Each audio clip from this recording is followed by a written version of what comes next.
Lashana Tova. Shana Tova. My name is Hal Sandick. A few months ago, Rabbi Graber asked me to talk for a few minutes about my Bethel story, how my relationship with Bethel and the Bethel community came to be. Immediately, a word popped into my head: serendipity. This is because serendipity has played an important role in my life. The Oxford Dictionary defines serendipity as events occurring by chance in a happy or beneficial way. A prime example of this is how I met my wife, Barbara. We were both working at a kids' camp in upstate New York. We were work friends only and did not keep in touch after that summer. 2 years later, we were both living in New York City and ran into each other on Broadway and 97th Street on our way to the subway. 43 years and 2 kids later, the rest, as they say, is history. Serendipity is also a word I would use to describe the evolution of my relationship with Bethel, where I've been a member now for over 28 years. During that time, I have met Bethel members who knew clearly what they wanted from Bethel and how they planned to participate. But that is not my story. We moved to Durham from New York in 1987. I had little interest or motivation to join a synagogue. I hadn't belonged to one since my bar mitzvah and would occasionally go to high holiday services to make my dad happy. And when Barbara and I decided to get married, the ceremony was officiated by a judge.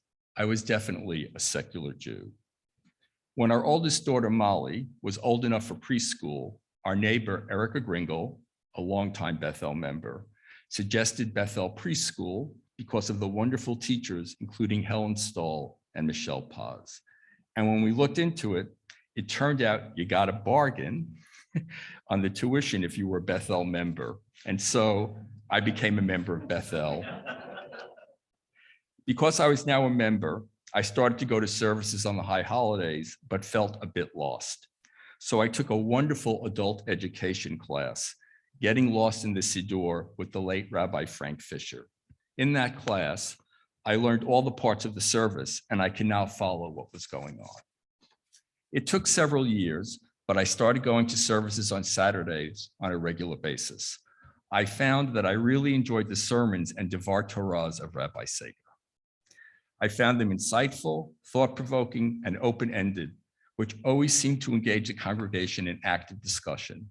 This would have been heretical in the synagogue of my youth. When Rabbi Sager retired, he left big shoes to fill. And luckily for me and the Bethel community, Rabbi Graber has awesomely risen to the challenge. As my children got older, I became involved in a new way. My oldest daughter, Molly, was enrolled in the religious school, and my younger daughter, Grace, had started in Bethel Preschool. Michelle Paz, who was then the director of the religious school, asked me to become the preschool board head, which I agreed to do. Less than a year later, the VOD, or Education Committee member on the Bethel board, moved to Houston for a job. Michelle asked me to take over the now vacant position. Again, I agreed. Somehow, I had backed my way into being a member on the Bethel board. I had no clue as to what the board did, but I soon learned that the board was a group of people who had volunteered to make Bethel run. Most of the board members had full-time jobs, but they had made a commitment to make Bethel a welcoming place that served the needs of the many different parts of the congregation. Coming regularly on Saturdays brought other rewards. As luck would have it, and completely by accident, I ended up sitting next to Gladys Siegel, the Grand Dame of Bethel. How did this happen? Serendipity. We each had chosen our seats to be near the memorial plaque of loved ones that were on the old memorial board. Purely by coincidence, her husband Earl's memorial plaque and my mother's were located next to each other. We immediately hit it off. Shortly thereafter, Gladys's good friend Hunter Levinson joined us. And now for nearly 2 decades, Gladys, Hunter, and I have formed an ad hoc Shabbat Chavarah, or study group. And over that time, we've become very good friends. I cherish my relationship with these 2 unique and wonderful women, and I can't wait to restart our tradition of birthday lunches at Elmo's restaurant. Around the same time, I started ushering on the high holidays and picked the first slot on Yom Kippur morning. I was paired with Roy Schonberg, a former Bethel president. And for the next several decades, Roy and I would intentionally sign up for the same slot so we could kibitz and catch up.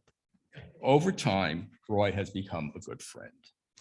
In one of our conversations, Roy told me that he goes to the Wednesday Minyan because you never know when someone is observing a yard site and you'll be the 10th person to complete the Minyan. That struck a chord with me. And so for the last 3 years or so, I've joined a small group of Wednesday morning Minyan regulars. And yes, in that time, there have been occasions where I have been the 10th person in the Minyan. It actually happened yesterday. Of course, Roy would say that I was the 9th person and he was the 10th. And somewhere during this time, I joined the ritual committee, which I have been a member on now for over 10 years. And by the way, I can't even remember the circumstances of joining the committee, so I will just attribute it to serendipity. So I've told you now how I got here. I haven't shared why I pursued this meandering path. Bethel is a place I've watched my children grow up, get educated, and be bat mitzvah. It's a place I have grown to. I have made wonderful friends. It is a community that I have benefited from, and I hope in some small way I have nurtured it. It's a place that answers a deep need for me both intellectually and spiritually, helping me to make sense of the world I live in. In a word, Bethel has added great meaning to my life. And that leads me to the end of my Bethel story. After nearly 30 years, here I am. I just sort of eased into Bethel becoming a very important part of my life. And I did it in a very personal, serendipitous way. I would suggest to you that your own path at Bethel doesn't have to follow some defined roadmap. It can just evolve organically. Just be open to the opportunities, and like me, you can figure it out one step at a time. Let me wish you all a Gemar Hatima Tova.